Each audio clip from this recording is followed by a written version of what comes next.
Buenas tardes a todas y a todos. Me llamo Víctor Manuel Fernández, soy economista de profesión y miembro de esta Asociación de Estudios Espíritas de Madrid, a la que quiero agradecer su confianza al encargarme de impartir esta conferencia. Gracias, por tanto, a los socios y socias de esta casa, gracias a los presidentes. Reflexiones sobre la muerte. ¿Quién es esa mujer que camina por las calles entre la niebla nocturna del gélido invierno, con su rostro oculto por un velo negro, atravesando la ciudad como una sombra? ¿A dónde irá? Se ha detenido delante de una casa y entra sin llamar a la puerta. Sube lentamente la escalera, se detiene ante la cama de alguien horrorizado y le susurra unas palabras. ¿Qué le dirá? Te esperaba, oh la más fiel de las esposas, la que nunca falla, la que nos hace a todos iguales, la que no falta aunque no se la llame. ¿Quién es ella? Es la muerte, la muerte, la muerte. Acabo de leer una traducción libre que he hecho sobre una chanson, una canción de la cantante francesa Bárbara, titulada La Mort, la muerte. No es de sus canciones más favoritas o más conocidas, pero sí de las más estremecedoras. Es una canción que siempre le pedían que interpretara cuando ella hacía actuaciones en directo. Esta en concreto se contiene en el álbum Olimpia de 1973, en una actuación que dio en directo en la Sala Olimpia de París. Y el público se la pedía, quizá porque provocaba ese estremecimiento, ese uncanny que dicen los ingleses, esa carne de gallina al escuchar estos versos, ¿no? Sobre todo cuando ella al final gritaba c'est la mort, es la muerte. Ella, la que camina por las calles, no sabemos a dónde irá, a quién va a visitar, la amante fiel que nos hace a todos iguales. Y esta canción es la que nos sirve de marco para desarrollar el tema de hoy, la muerte, precisamente en una semana tan simbólica como la que nos encontramos, la primera semana de noviembre, mes que se inaugura con la festividad cristiana del Día de Todos los Santos, previo al Día de Difuntos. Celebraciones que, curiosamente, tienen su equivalente en otras muchas tradiciones culturales, pero siempre en estas mismas fechas. Puede parecer paradójico que venga a hablar de la muerte en un centro espírita, donde, por cierto, se dice y se repite que la muerte no existe, o que no existe la muerte de nuestro yo esencial, de nuestro espíritu en sí, sino que lo que existe sería la muerte del cuerpo físico, del cuerpo material, cuando por desgaste, enfermedad o un accidente deja de funcionar, pero que, sin embargo, es un cuerpo con el que no deberíamos identificarnos, porque ontológicamente somos espíritus, en este momento encarnados, pero espíritus que como tales no conocen la muerte. Esta es una de las enseñanzas que los espíritus de conocimiento le dejaron a Allan Kardec, codificador de la doctrina espírita, en, entre otros, el libro de los espíritus, cuya lectura recomiendo a aquellos que deseéis profundizar sobre este tema. Pues bien, podemos hablar desde la muerte en muchos enfoques, y no deja de ser algo curioso que algo que en principio nos aterra o nos desagrada haya sido tan estudiado. Se ha estudiado desde la biología y la medicina. ¿En qué momento se deja de vivir? Tradicionalmente se consideraba que alguien había muerto cuando, entre otros signos, le había dejado de latir el corazón y detenido la respiración, pero en la actualidad se ha ampliado el requisito de inactividad encefálica e incluso más allá. Es un tema en continuo estudio. Se ha estudiado desde el derecho. Pensemos en la regulación jurídica de la herencia, testamentos y legados, entre otros supuestos. Por supuesto, en la literatura se ha tocado el tema de la muerte. Pensemos en la maravillosa literatura gótica del siglo XIX, donde desde una u otra manera está siempre presente. Inaugurada por Walpole en su famoso Castillo de Otranto, pero también Lewis con El monje, Edgar Allan Poe, Bram Stoker con Drácula, etcétera, etcétera, etcétera. A veces con continuas y profundas reflexiones sobre la limitación temporal de la vida. Se me ocurre el retrato de Dorian Gray, de Oscar Wilde, quien ya de algún modo deja caer que la naturaleza humana solo tiene sentido y paradójicamente encuentra la felicidad cuando es consciente de su finitud y no cuando es inmortal. No deja de ser una paradoja magistralmente llevada a la novela por Oscar Wilde. Desde el arte, la pintura, la escultura, la arquitectura, es un tema artístico recurrente. La filosofía, ¿de dónde venimos? ¿Y a dónde vamos? Son preguntas que se han hecho todos los filósofos a lo largo de la historia del hombre. Y sin faltar la religión. Raras son las religiones que no han dado una respuesta a este fenómeno. Y en este sentido deseo remitirme a un magnífico libro del escritor Toni Sánchez Bernal, publicado hace unos meses, con el título Morir, el último tabú. Lectura francamente recomendable, no solo su lectura, sino la reflexión que posiblemente hagáis una vez revisado cada contenido, la confrontación que hace entre las diversas religiones y las respuestas que han dado a este fenómeno. Esta conferencia, sin embargo, la quiero enfocar desde el punto de vista de la antropología. Esta palabra, antropología, viene del griego antropos, hombre o mujer, ser humano, y logos, tratado de ciencia. Así pues, nos encontramos ante una ciencia del hombre, o en palabras del filósofo Kant, una ciencia del conocimiento del hombre sistemáticamente desarrollada. Como el estudio del hombre, a su vez, puede ser muy amplio, desde la biología, la medicina, psicología, etc., la antropología moderna recoge dos tipos de estudios ampliables a un tercero. Por un lado, la antropología física o natural, llamada también etnografía, que estudia los rasgos corporales de los individuos, su origen, evolución, adaptación, según los grupos humanos. Por ejemplo, el Museo de Antropología de Madrid, que tenemos aquí al lado de Atocha, es un fiel reflejo de esta rama de la antropología. Y en segundo lugar, la antropología social o cultural, que estudia aspectos como la evolución de la lengua, costumbres, tradiciones, aspectos religiosos, lenguajes, artes, técnicas, etc. Por ejemplo, el Museo de Etnografía de Castilla y León, con sede en la ciudad de Zamora, es un buen exponente de esta otra rama. Y hay una tercera rama que yo no he hecho constar aquí, porque en los planes de estudio de las universidades se estudia más bien en los grados de filosofía. Se trata de la antropología filosófica o filosofía del hombre. Se trataría de un estudio sistemático del hombre por sus causas últimas y reflexiones sobre el ser y el obrar. Esta está sometida al tipo de filosofía de cada pensador, en cada momento, según sea materialista, dualista, idealista, personalista, puntos suspensivos. Así, por ejemplo, en esta casa, cuando reflexionamos sobre este tema, aplicamos lo que los espíritus nos han revelado, que el ser humano es un espíritu encarnado y que por eso trasciende, es trascendente a su propia materia, pues sería un tipo de estudio de la antropología filosófica. Pues bien, en el tema de hoy, la muerte, yo voy a acudir a estas dos últimas subdivisiones de la antropología. Por una parte vamos a hablar de la cultura de la muerte, según sería la parte social o cultural, pero también nos vamos a preguntar por ella desde el punto de vista de la filosofía. Empiezo, por tanto, con reflexiones sobre la etnología, que vimos que era la antropología cultural o social, que para mí quizás sea el enfoque más interesante que se puede hacer, en este caso, sobre la muerte. Esta fotografía lleva por título El velatorio español y está expuesta en el Centro Nacional de Arte Reina Sofía, siendo su autor Eugene Smith. Bien, pues desde un enfoque etnológico nos podemos preguntar por el sentido del velatorio, del color negro, de las plañideras. Nos podemos preguntar si se realizan los funerales en la casa o se acude a un velatorio. Desde luego va a ser muy distinto cómo se vive la muerte en los pueblos que en las ciudades. Y en todo caso, pues nos va a dar muchos detalles de la cultura de una civilización, de un pueblo, así como de su evolución. Sin embargo, yo me voy a centrar en otras cuestiones, como es la dedicación en el calendario del mes de noviembre al mes de difuntos.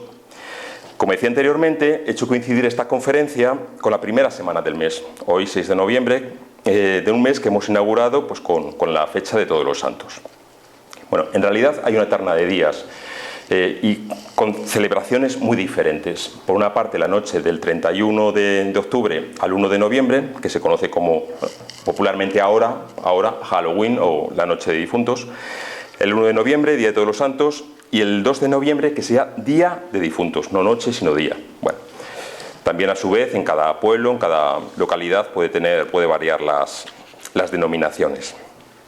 Con todo, lo que es curioso es que muchas otras tradiciones espirituales reservan en general el mes de noviembre, todo el mes, como un mes dedicado a honrar a los que ya partieron.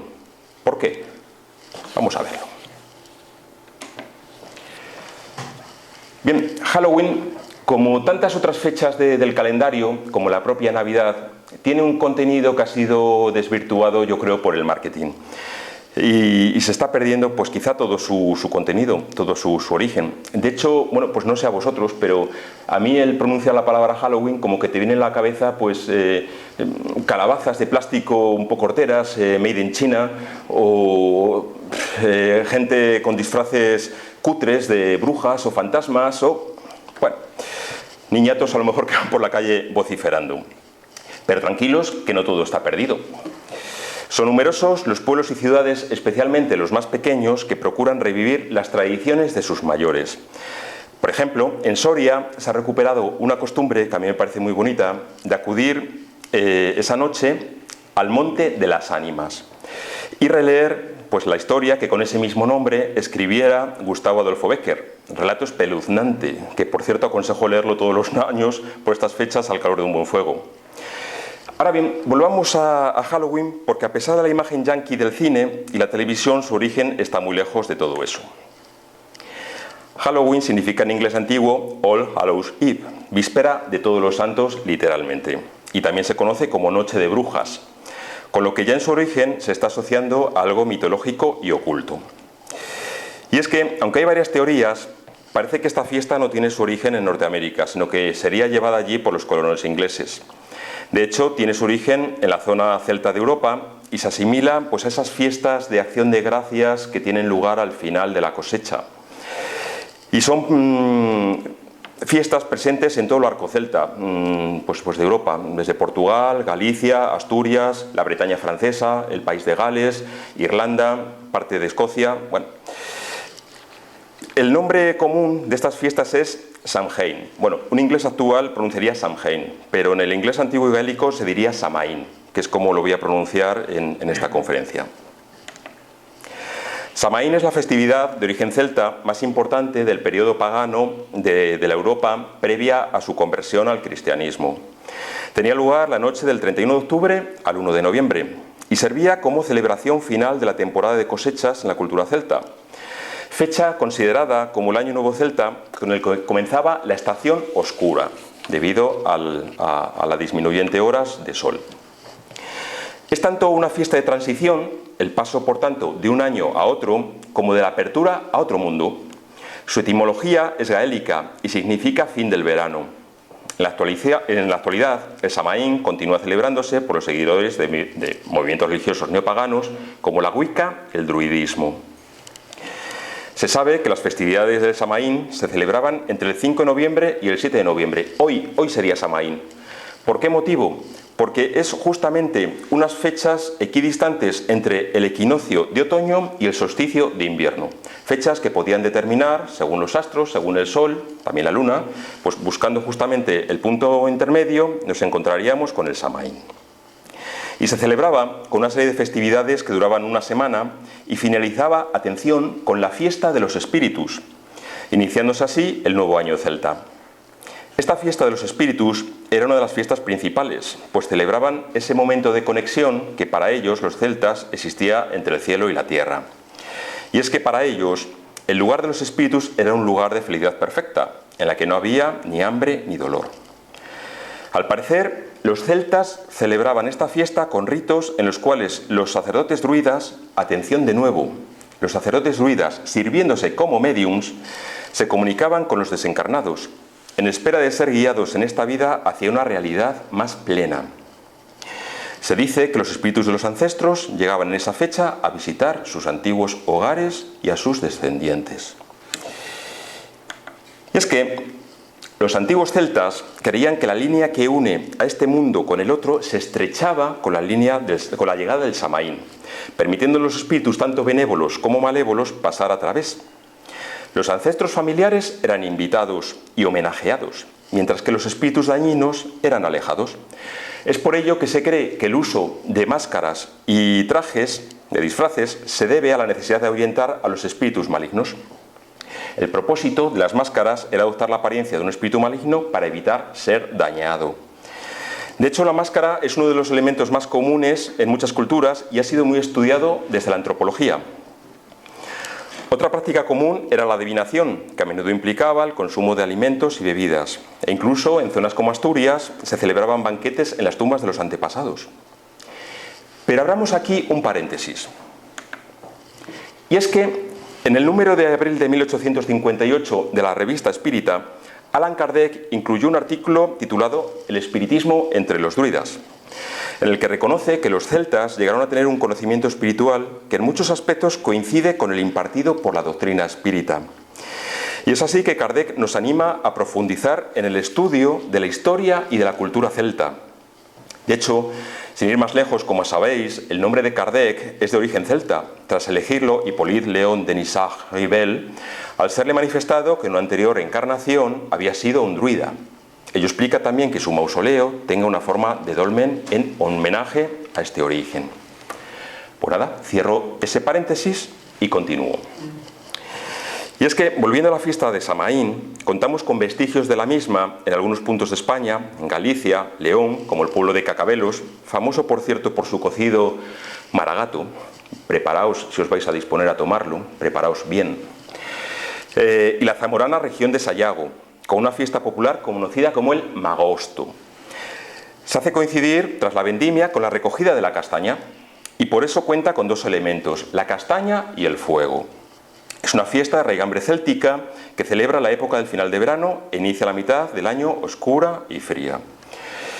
Esta fiesta está profundamente relacionada con el culto a los muertos, siendo habitual dejar el fuego de la casa encendido y alimentos en torno a la lareira. La lareira es como se llama la chimenea en la zona de Sayago, y eso me pasa por meterme en esos berenjenales. Bien, lareira. Me parece un nombre precioso, si lo podéis pronunciar. Imagino que después de una copilla de vino cada vez sería más complicado, con lo cual, chimenea.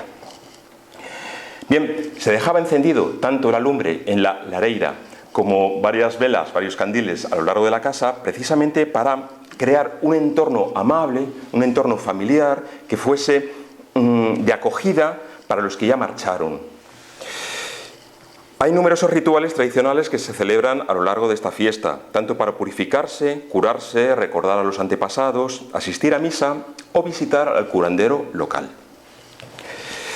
En este sentido, fuimos testigos de la curación de un herpes zóster, popularmente conocido como culebrón, gracias a unos pases de sanación impartidos por una curandera de Almeida de Sayago, provincia de Zamora. Personalmente yo reconozco que tengo una mentalidad científica y bastante racionalista, y si alguien me pregunta qué hacer ante un herpes zóster, yo le diría que fuese al médico. Pero desde la honestidad no puedo sino hablar de lo que veo, y yo, bueno, pues las cosas como son, es como sucedió. ¿Qué explicación se le puede dar? Sugestión, ayuda espiritual, sabia utilización de plantas locales. Probablemente yo no lo sepa nunca, y por tanto tampoco os lo voy a transmitir como algo cierto sin otras explicaciones. Sencillamente os lo comento. Lo que sí puedo decir es que yo fui testigo de una curación en un solo día de un mal que el médico había previamente diagnosticado para 3 meses. Las cosas como son.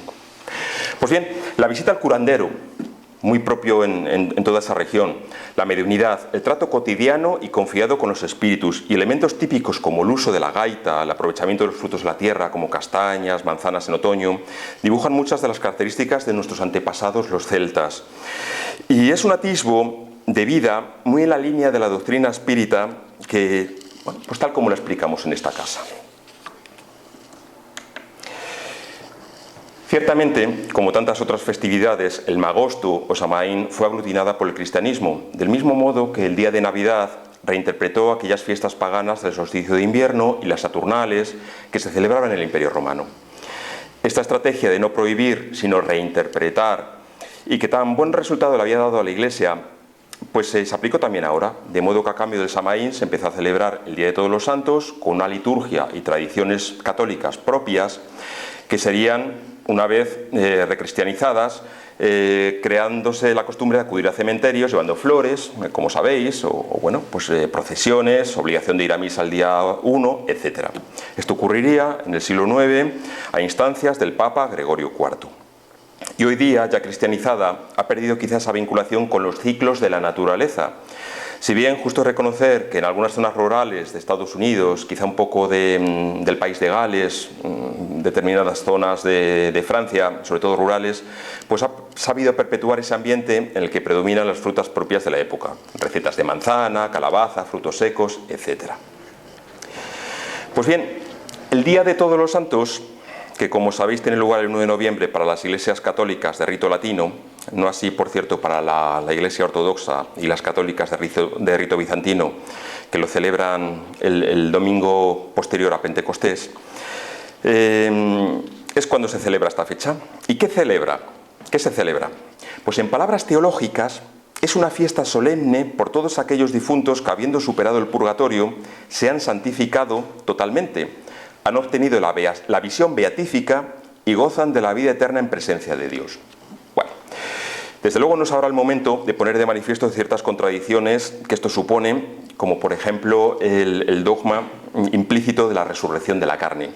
Dogma que desde mi punto de vista no se sostiene ni desde la razón, ni desde la física, ni probablemente desde la espiritualidad.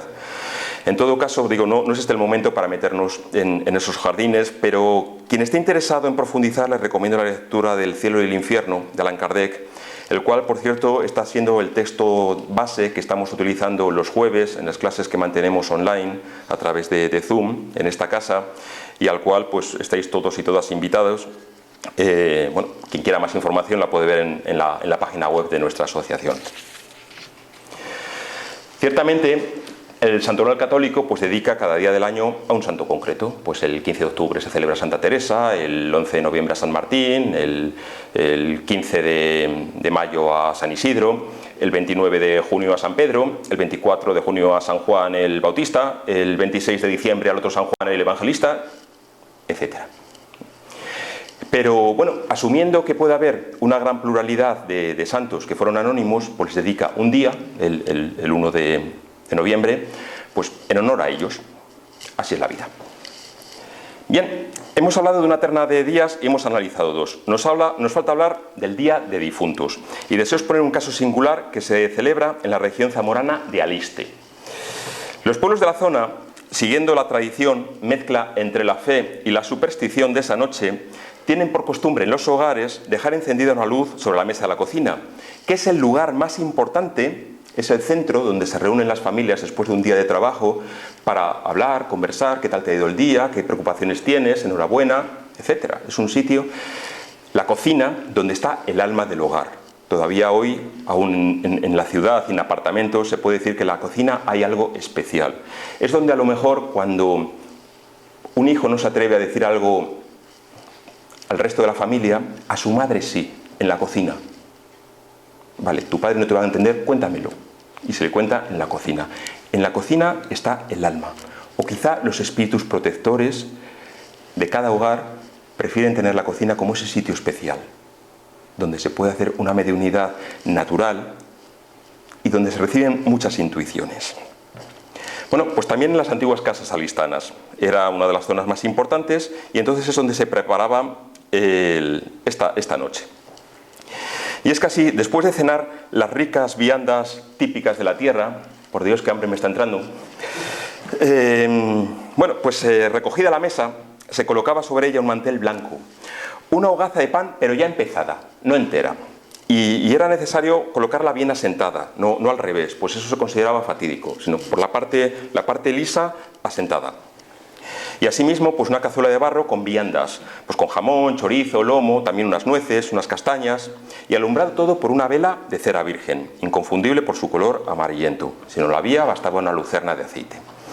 Esta parafernalia se hacía antes de salir de casa esa noche, para asistir a la tradicional novena de las ánimas, acto comunitario para el pueblo, la comunidad, que se hace en la iglesia de culto por los difuntos, o si el pueblo lo dispone, en el Vía Crucis de piedra de algún monte próximo. Pues bien, el cabeza de familia bendecía todos los elementos depositados sobre la mesa y se rezaba por los difuntos habidos en ese hogar. Era esto considerado como una invitación a los muertos de la familia, cuyos espíritus se esperaba visitasen la casa esa noche. Se creía que los difuntos regresarían a sus moradas terrenales y si hallaban algo, se marchaban alegres, en caso contrario, tristes, pero no por hambre, sino por el olvido hacia ellos de sus allegados. De ahí el dicho que se pasa de abuelos a padres y de padres a hijos de lo que hiciste con nosotros, mañana contigo lo harán. Bien, decir un poco por concluir este apartado, que por supuesto me he centrado en estos aspectos de la etnografía propios de la Europa con raíces celtas, las zonas que antes nombré, un poco Portugal, Galicia, Asturias, la Bretaña francesa, Gales, etcétera, ¿no? Por cuestión de tiempo, no voy a entrar en la rica cultura de la muerte que existe en otros países de Latinoamérica. Pensemos, por ejemplo, las festividades de la Santa Muerte de México, que bien merecerían pues una conferencia específica y que yo en este momento pues no voy a tocar. Por eso voy a pasar al segundo gran bloque de mi conferencia, que sería hacer las reflexiones desde la filosofía y en concreto desde la antropología filosófica. Reflexionar sobre la naturaleza del ser humano pasa inevitablemente por el hecho de que nuestra vida es limitada. No vivimos para siempre. Es la insoportable levedad del ser, que han llamado algunos. Para las personas que tienen una concepción materialista del mundo, este problema supone una incógnita difícil de resolver. Bueno, y para los que tienen también otro tipo de punto de vista más transpersonal, la incógnita también está ahí, en realidad. Esto es algo propio del ser humano, yo diría. En todo caso, quizá, me atrevo a decir que quizá sea más duro para las personas que no tengan esa creencia o esa sensibilidad a considerar que haya otra realidad, que se queden en la materia. Sí es cierto que se convierte en algo difícil porque, si bien es cierto que a nadie se le preguntó si quería nacer, en contrapartida, nadie puede hacer nada para quedarse en este mundo eternamente. Algunos argumentarán que son libres para quitarse la vida, es decir, para hacer uso del suicidio. Pero esta opción en realidad no les da entera libertad, porque la alternativa no es vivir para siempre, sino retrasar unos pocos años más, quizá unos pocos meses solamente, la muerte. No es una alternativa, por tanto, completa, y por tanto sería una sola apariencia de libertad. Es uno de los grandes problemas del hombre que está ahí. Está ahí. Podemos reflexionar, podemos argumentar, pero difícilmente habrá una certeza 100% al respecto. Lo que sí es curioso es que, siendo algo tan común, no existe una explicación universal y única sobre el fenómeno de la muerte. El filósofo alemán Martin Heidegger, nacido a finales del siglo XIX, afirmó que el ser humano no es alguien que muera, sino que en sí mismo es un ser para la muerte. Son palabras duras. Con este concepto quiso transmitir que la muerte, más que una situación que encontramos al final de nuestra vida, es una línea de meta a la que estamos destinados. En este sentido se argumenta que siempre que nos ponemos enfermos, tenemos un mal, aunque sea una simple tortícolis, parece que estamos anticipando que, no pudiendo ser jóvenes eternamente, vamos abocados paso a paso, pasito a pasito, hacia un desenlace final. Nos lo van recordando en cada momento. Muchos siglos ya antes, Platón, allá por el 400 a.C., se había interrogado sobre el alma humana y encontró su respuesta en una dualidad. Decía Platón que el alma constituye, si es cierto, nuestra verdadera identidad, nuestro ser verdadero, mientras que el cuerpo, para Platón, sería un obstáculo, un impedimento, una cárcel. Soma sema, el cuerpo es un sepulcro, decían los órficos, que tiene que intentar separarse del cuerpo y purificarse para volver a una vida feliz, de la que disfrutara antes de su caída y unión con la materia. Así se comprende que Platón diga que el verdadero filósofo se prepara para morir. Lo que está claro es que la muerte da un marco a nuestra vida. Quizá esa limitación temporal hace que las cosas tengan sentido. Y esto nos debería ayudar a ser más conscientes, a vivir mejor, pero no en un sentido hedonista, del carpe diem que ya proponía Epicuro, sino vivir con un propósito. Cada uno que busque el suyo, pero un propósito. Vivir quizá de la forma más noble posible. ¿Cuándo empezó el ser humano a interrogarse por la muerte? La verdad es que no lo sabemos exactamente. La arqueología nos ha dado un par de pistas. Por una parte, en la época del Paleolítico, allá hace 100.000 años, tenemos casos como el Neandertal de Atapuerca, que podría haber sido el primer homínido en practicar ceremonias mortuorias. Y una ceremonia mortuoria nos hace pensar. Es decir, si se hace una ceremonia, y eso se ve por los vestigios que se puede encontrar, es porque ese homínido ya le estaba dando un sentido de trascendencia al difunto. Posteriormente, en el Neolítico, se han encontrado 2 pozos llenos de cráneos en Ofnet, Baviera, ricamente decorados con ofrendas y herramientas, lo cual también nos hace pensar. Y es que el hecho de que todos los cráneos estén orientados hacia el oeste elimina cualquier duda sobre el significado de ese lugar. Y es que el hecho de que el hombre prehistórico ritualizara estos entierros indicaba el respeto que tenía hacia la dignidad de la persona, llamémosla persona. Por eso el cadáver, ofrendas, decoraciones son un indicio de que de algún modo practicaba ya algún tipo de espiritualidad o cuanto menos tenía cierto sentido de la trascendencia.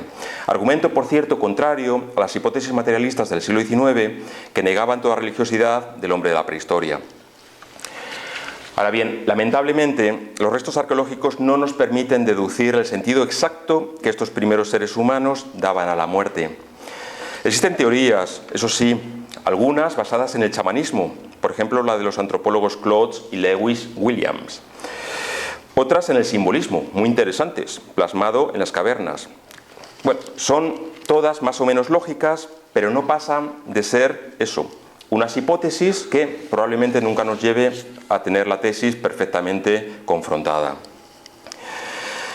Y es esta necesidad de dar respuestas ante el fenómeno de la muerte la que hace que, por ejemplo, surjan las religiones. Según Mircea Eliade, en su libro Tratado de Historia de las Religiones, existen dos grandes ideas, que son contrarias entre sí, una a la otra, pero que han vertebrado, según él, todas las religiones. Por una parte, la transmigración de almas y, en segundo lugar, la doctrina de la inmortalidad. Y además es curioso porque podemos ver una cierta evolución muy interesante. Comenzamos en Mesopotamia, parafraseando el título del libro de Samuel Noah Kramer, Todo empieza en Sumer,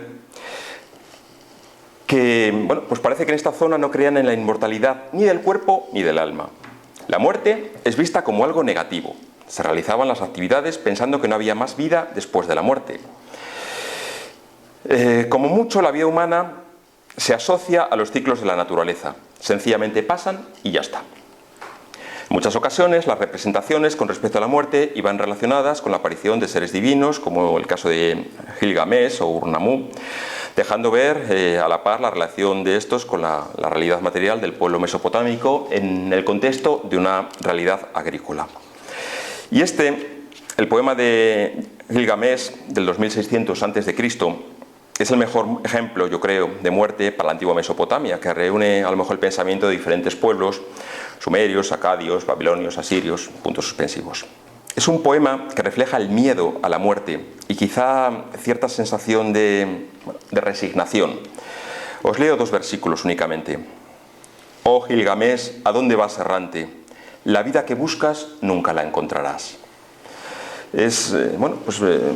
Da una idea de pesimismo, quizá, una búsqueda constante, pero sin certeza de qué va a pasar.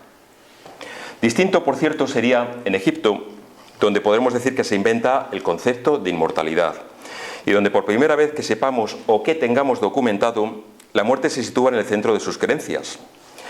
En realidad, adquieren un concepto antropológico del ser humano como un compendio de partes materiales y de partes espirituales.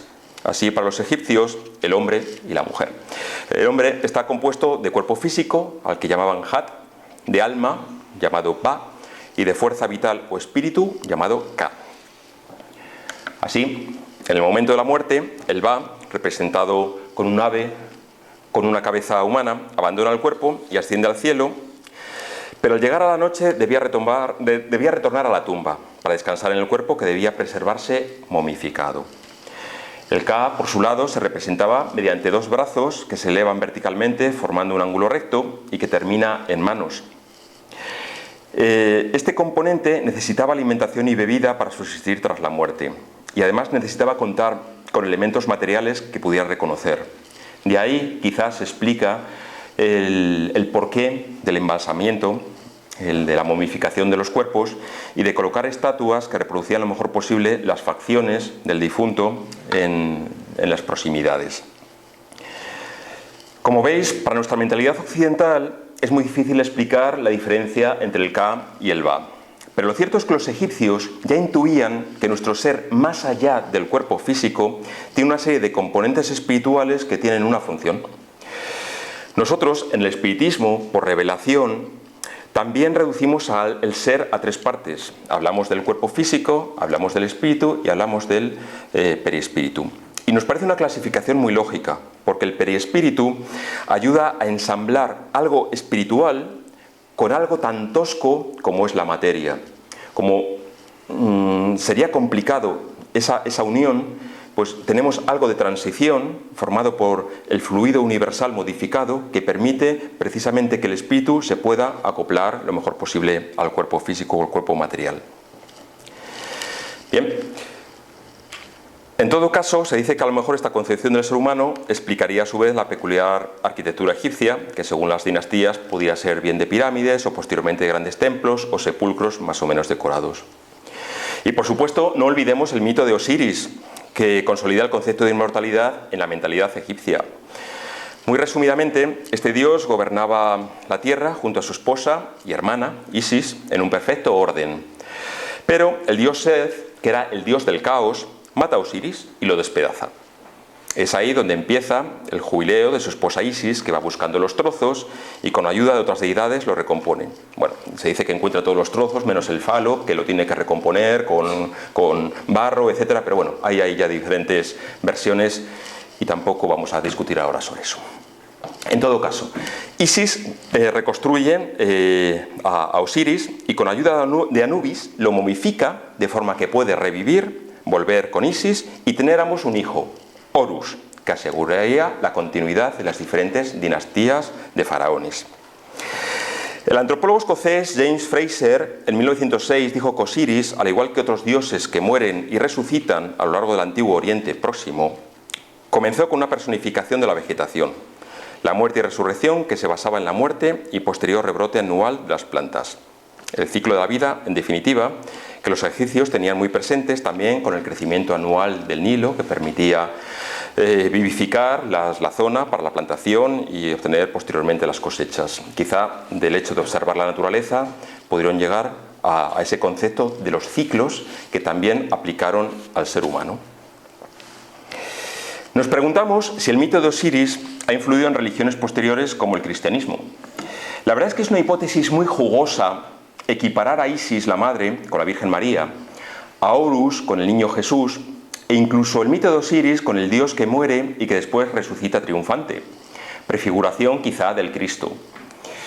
No voy a tocar ese tema porque me saldría mucho de esta conferencia, pero es una tesis que muchos investigadores actuales sostienen. Lo mismo que otras, como el afirmar que Jesús de Nazaret en realidad nunca se planteó fundar una nueva religión, sino una renovación del judaísmo, y que el cristianismo actual, el oficial, sería más bien un paulismo mejor que un cristianismo, al cual se añadirían posteriormente elementos filosóficos, fundamentalmente de corte aristotélico, que con los siglos configurarían la Iglesia oficial tal cual la conocemos hoy. No faltan, por otro lado, investigadores que han encontrado elementos más genuinos del antiguo cristianismo primitivo en pequeñas comunidades como la de los esenios, gnósticos y similares, que por cierto, incorporando ciertos elementos del dualismo platónico, admiten sin problema la doctrina de la reencarnación como un elemento cristiano. Bueno, decíamos antes que de acuerdo a Mircea Eliade, el sentido de la muerte en todas las religiones se puede explicar bien por la inmortalidad o bien mediante la doctrina de la transmigración de almas. Hemos hablado un poco de la inmortalidad en Egipto e iglesias cristianas, sobre todo primitivas. Veamos ahora la segunda posibilidad, la doctrina de la transmigración de las almas. Y por ello, por supuesto, debemos viajar a la India para observar las religiones hindúes y posterior crecimiento del budismo. Para los hindúes, la vida es solo un lugar de paso marcado por la rueda de las reencarnaciones, también conocida como el samsara, que por cierto supone una angustia, porque no saben cómo salir de esa rueda. De hecho, ante un hindú que se encontrara con otra persona en dificultades, dudaría, tendría un verdadero conflicto moral sobre si ayudarle o no, porque puede asumir que si tiene dificultades es debido a su karma y que si él le ayuda no le va a resolver la situación, sino que lo va a tener que prolongar. Entonces, eso en realidad es una situación de angustia, porque ¿qué hago? ¿Qué hago? Bueno, esta trampa del samsara, o rueda infernal de las reencarnaciones, como algunos han llamado, fue en gran medida suavizada por Buda, quien dio un enfoque distinto a la vida. Se trata de evitar el dolor, evitando el deseo y los apegos. Para Buda, el problema del dolor está en los apegos. Lo que se traduce en el óctuple sendero que pasa por hacer el bien sin apegarnos a las consecuencias o a la vanagloria de haber hecho ese bien. Por supuesto estoy simplificando mucho, pero eso de hacer el bien por el bien, sin esperar un resultado o sin esperar un agradecimiento, está muy, ¿cómo decir?, como muy en el corazón de las enseñanzas espíritas, tal como se expresa, por ejemplo, en el Evangelio según el Espiritismo. El Espíritu de la Verdad transmitió a Kardec eso de buscar el bien en sí mismo, el bien por el bien, sin esperar una recompensa. Es como la forma más honesta de hacer algo bueno, aunque nadie me lo agradezca. Bien, es así que actualmente en Oriente se habla de la muerte, quizá como consecuencia también de las enseñanzas budistas y su evolución en el tiempo, pues se habla de la muerte como de un estado de la mente.